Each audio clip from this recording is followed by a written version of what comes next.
Assalamualaikum teman-teman. Kembali lagi di Lanbire Channel sharing to be learned. Kali ini aku ingin membahas tentang ceritaku selama berkunjung di kedua kota, yaitu Bandung dan Jogja. Ngapain saja sih aku di sana? Dan selama 1 bulan di Bandung, tempat wisata apa saja yang telah aku kunjungi dan kuliner apa saja yang telah aku cicipi.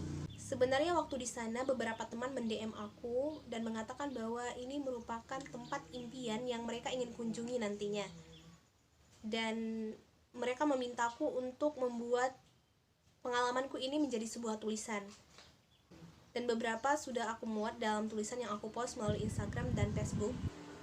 Tapi itu belum semuanya, sehingga dalam video ini aku ingin melengkapi cerita tersebut, mengulangnya dari awal dan mengakhirinya di video ini. Mungkin memang pengalamanku untuk keluar kota tidak sebanyak teman-teman lainnya, tapi semoga apa yang aku rasakan dan apa yang telah aku alami bisa menjadi referensi kalian ketika kalian mengunjungi salah satu dari kedua kota tersebut. Pada tanggal 26 Oktober itu, aku pergi ke Jakarta melalui pesawat Citylink dari Medan. Jadwal pesawatnya itu sekitar jam 9 malam, dan sampai di Bandara Suta itu sekitar jam 11-an malam. Kemudian untuk bisa sampai di Bandung, aku harus mengendarai bus atau travel yang ada di bandara. Nah, kemudian saat itu aku membeli tiket Prima Jasa Travel untuk bisa sampai ke Bandung. Dan setelah 1 jaman menunggu, akhirnya travel tersebut berangkat. Awalnya aku pikir akan butuh waktu 6 jam untuk sampai di kota Bandung. Ternyata perkiraan aku salah, sehingga pada jam 3 pagi aku sudah sampai di stasiun Prima Jasa di Bandung. Sebelumnya aku mau cerita nih, kami dari tempat kerja sudah disediakan kos-kosan untuk tinggal selama 1 bulan di sana. Akan tetapi, karena masih jam 3 pagi, aku takut mengganggu waktu tidur ibu kos, sehingga aku tidak langsung menuju ke sana. Dan karena aku juga belum sempat makan malam, dan kemudian juga waktu itu hari sudah pagi, kemudian searching tempat makan yang buka 24 jam di sekitar daerah tersebut. Akhirnya aku memutuskan untuk makan di KFC Riau di Jalan Marta Dinata, yang tidak jauh dari tempat aku menunggu dan tidak jauh pula dari kos yang akan aku tuju. Setelah azan subuh berkumandang, akhirnya aku memberanikan diri untuk menelpon ibu kos dan menuju ke sana. Aku kemudian sholat dan istirahat sebentar beberapa saat. Kemudian aku keluar lagi untuk membeli beberapa peralatan yang tidak mumpuni di kos-kosan. Aku memilih untuk singgah di Alfamart terdekat. Dan ternyata teman-teman, itu Alfamart Express yang hanya menyediakan beberapa makanan saja dan tidak selengkap Alfamart pada umumnya. Kemudian aku berpikir nih, sudah terlanjur keluar, tapi apa yang aku cari tidak aku dapat. Kemudian aku memutuskan untuk pergi ke Pasar Baru Square. Aku pikir pasar itu akan seperti pasar-pasar pada umumnya, yang menjual berbagai barang perabotan-perabotan rumahan yang akan aku gunakan selama ngekos 1 bulan. Ternyata Pasar Baru Square ini adalah tempat jual beli pakaian, lebih seperti mall sih. Di sini aku sudah merasa aku salah tempat lagi nih. Tapi untungnya ada food court yang bisa memanjakan mata aku, dan aku memilih untuk makan siang di sana. Setelah mengelilingi food court tersebut dan melihat berbagai macam makanan yang ada di sana, akhirnya aku memilih untuk memakan mie kocok, yaitu mie dengan sayuran dan kikil dengan kuah yang sangat khas, dan aku belum pernah rasakan juga kuah seperti itu. Setelah aku makan siang di sana, ternyata hujan sangat deras, dan akhirnya aku menunggu di tempat itu sampai hujan mereda. Di sini juga ada satu hal yang menarik perhatianku, yaitu begitu banyaknya pedagang kaki keliling dan pengamen di sana. Sehingga belum lewat 1 menit pengamen terakhir pergi, kamu akan didatangi oleh pengamen lainnya. Sampai karena banyaknya pengamen jalanan di situ, ketika kamu sendirian pun, saat kamu duduk di pinggiran jalan atau kamu menunggu angkutan di pinggir jalan, pengamen tersebut akan mendatangi kamu, berdiri di depan kamu, dan menyanyikan satu lagu spesial untuk kamu.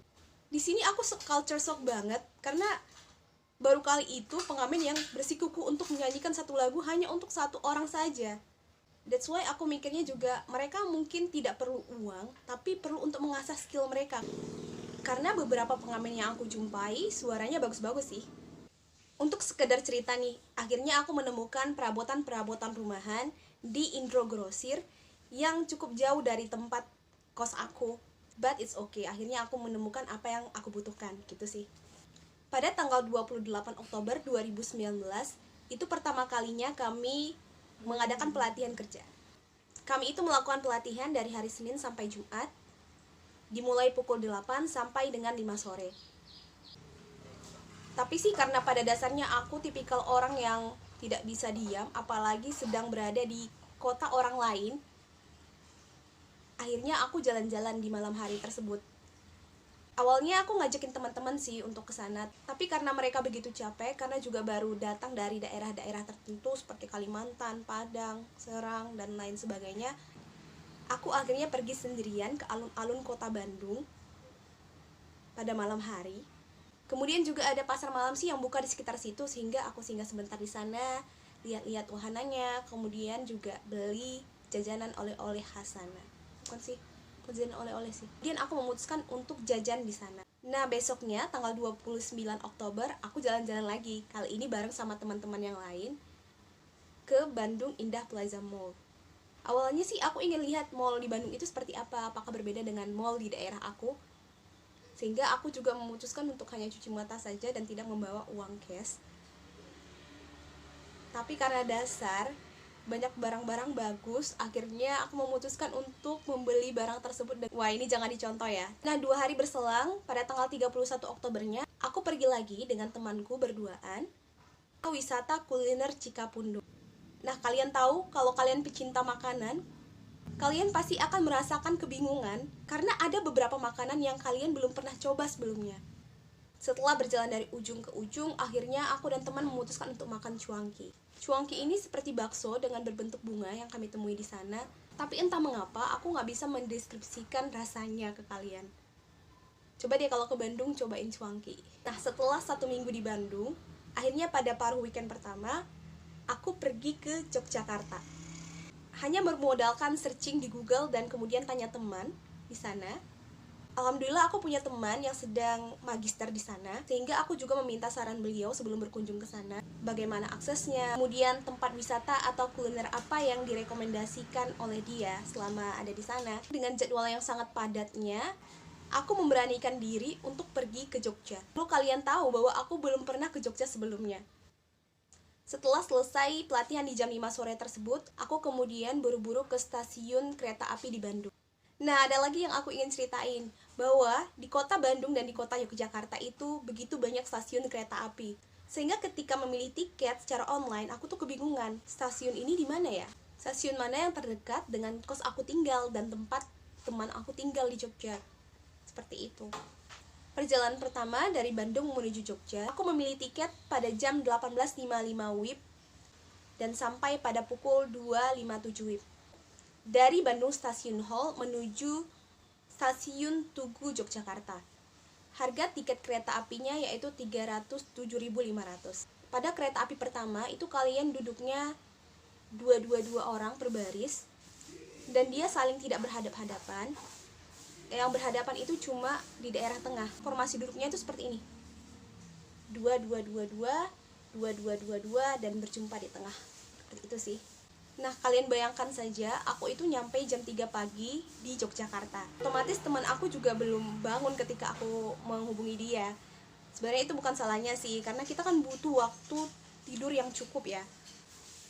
Tapi kemudian aku memutuskan untuk pergi saja ke daerah tempat tinggalnya. Dan kalian tahu ternyata di seberang tempat dia tinggal itu ada masjid. Dan akhirnya aku memutuskan untuk menunggu di masjid tersebut, sambil menunggu azan subuh berkumandang, dan tentu saja sholat di sana. Tak lama setelah aku sholat, teman aku pun bangun dari tidurnya dan kemudian aku berjumpa dengan dia dan kemudian membahas destinasi apa yang akan kami jalani di seharian itu. Awalnya kami memutuskan untuk pertama kali ke Merapi karena view di sana sangat indah, tapi lagi-lagi karena cuaca tidak mendukung dan kami pun yakin Merapi akan sangat berkabut dengan kondisi cuaca seperti itu. Kemudian kami pun memutuskan untuk langsung ke Magelang, ke daerah Candi Borobudur. Ini merupakan permintaan aku sih, karena sebetulnya teman aku bertanya sama aku apakah mau ke Candi Borobudur atau ke Candi Prambanan, dan aku memilih Candi Borobudur karena itu merupakan salah satu ikon keajaiban dunia. Oh iya, aku lupa cerita nih, teman aku menyarankan aku untuk menyewa satu sepeda motor seharian dengan harga 45.000 supaya kami lebih leluasa untuk mengitari kota Jogja tersebut. Dengan mengandalkan Google Maps, akhirnya kami pergi ke daerah Candi Borobudur. perlu waktu 1 jam dari kota Yogyakarta ini ke sana. Mungkin juga karena kami membawa motornya dengan kecepatan yang santai. Dan kalian tahu, ada hal lucu ketika kami memakai Google Maps ini. Yaitu seharusnya kami bisa langsung belok ke kiri, kami diarahin untuk mengitari sebuah pasar, baru kemudian belok ke kiri. Mungkin Google Maps-nya ingin kami belanja di pasar tersebut kali ya. Setelah cukup lama berjalan-jalan di candi tersebut, akhirnya kami menuju Yogyakarta kembali untuk makan siang. Akhirnya pilihan jatuh kepada soto batok. Ketika kalian makan di tempat ini, terasa hawa-hawa pedesaan. Karena tempat makannya dirancang sangat kekeluargaan, dan juga kalian bisa melihat tumbuhan asri di sekitar sana. Aku sungguh rekomendasi sih kalau kalian ke Jogja makan di tempat itu. Sekalian kalian bisa jalan-jalan ke Candi Sambisarinya. Nah, setelah makan siang, akhirnya aku dan temanku menuju Universitas Sunan Kalijaga. Ini merupakan tempat di mana temanku menempuh gelar magisternya.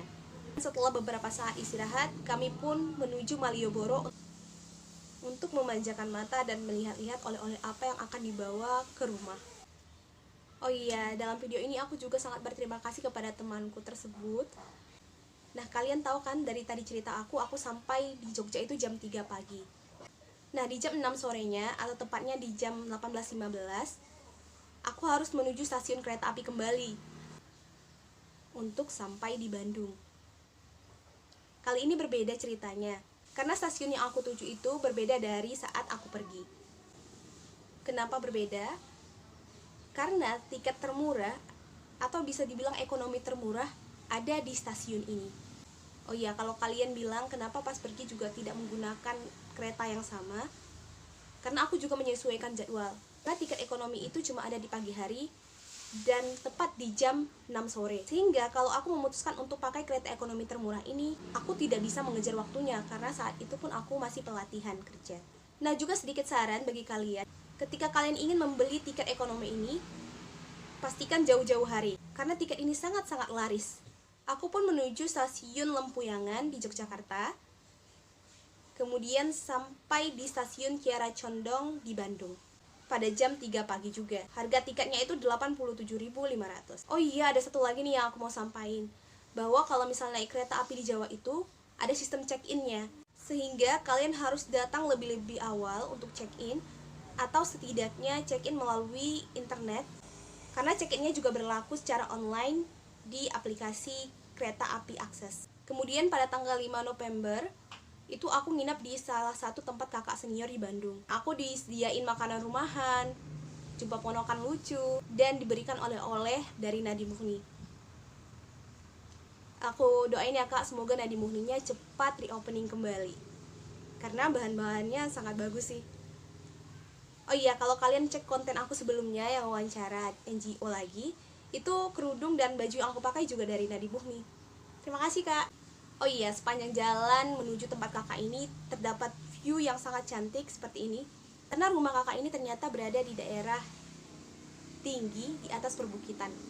Nah, pada tanggal 7 November, aku dengan teman-temanku jalan-jalan di Ciwok. Akhirnya kami memutuskan untuk memesan makanan Korea. Satu hal yang eye-catching di restoran ini adalah kamu memesan semua makanan berdasarkan menu yang ada di Android. Jadi tinggal pilih aja. Kalau mau nambah menu juga tinggal pilih aja. Minta bill juga tinggal pilih aja. Mau selfie juga bisa di sana. Dan foto kamu itu bakal ditampilkan di dinding cafe. Cukup-cukup rekomendasi sih, karena menu-menunya juga sangat enak. Cocok dengan lidah Indonesia. Pada tanggal 12 November, kami ke daerah Lembang.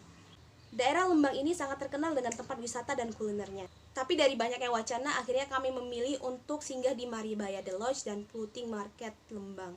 Karena juga kondisi cuaca tidak mendukung saat itu. Sebenarnya banyak wacana lagi sih yang akan kami jalani selama di Bandung, akan tetapi karena satu dan lain hal, kami pun akhirnya membatalkan niatan tersebut. Ada beberapa tempat juga yang aku kunjungi, tapi aku lupa tanggalnya. Aku kesana untuk memilih oleh-oleh untuk dibawa pulang ke rumah juga, yaitu Pasar Gasibu yang dekat dengan kos-kosan tempat aku tinggal. Kemudian ke daerah Dago, Dede Heritage, dan Baltos. Kami juga sempat mencicipi bakso aci Tampan Kemudian aku juga sempat naik bandros untuk mengelilingi kota Bandung, tapi aku lupa sih berapa harga tiketnya. Oh iya, aku juga berkunjung ke salah satu restoran Korea lainnya di Chagia, The Little Korean, The Little Song. Kemungkinan juga ada beberapa hal yang terlewat aku ceritakan, but it's okay. Keseluruhan video ini mungkin sudah menggambarkan apa yang telah aku lewati dan aku alami selama di Bandung. Terima kasih teman-teman sudah menonton sampai akhir video. Sampai berjumpa lagi di konten-konten berikutnya ya. Assalamualaikum.